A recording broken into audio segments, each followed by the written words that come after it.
But an interesting story about this book is that you were not the first artist that was tapped to draw it. No, exactly. And yeah, it was actually supposed to be Will Eisner. Will Eisner. And he personally recommended you, right? Yes, he did. Yes, he did. And he sort of became the spiritual grandfather or spiritual guide for the, I mean, Will and I, we would see each other all the time, especially in Europe or in South America.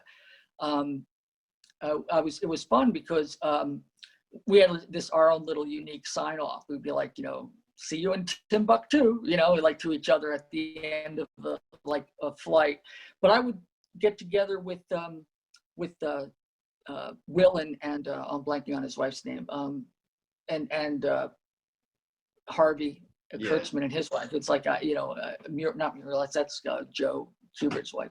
No, I'm blank, but I would be like having dinner with the four of them, and I felt like I was with like grandparents. It was just like so remarkable, because the wives were like so, bubla, you got to eat, and it's like, I'm talking art with the guys, and it was just, it's a family, and that's what I meant about the rising tide lifting all the boats.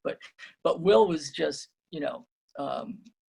he was just great. They were all great, and I think that's the one thing about this medium, that I think if there were more books and more interviews, I mean, after you're doing this, it's like, I would have loved to have seen like interviews with Stan Drake, guys that I grew up with, and that I love to see that kind of history being passed on, the stories, so.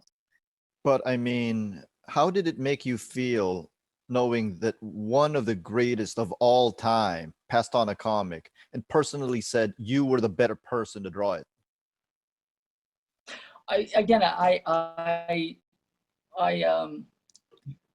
Will and I go, it's like, I'm as always honored and blown away. I mean, it's like knocked me over with a feather at the time, and but at the same time, it's like, I also thought, well, Will's a smart guy, so it's like I better step up my game. So if he's recommending me, it's like, then he sees something that maybe I should investigate.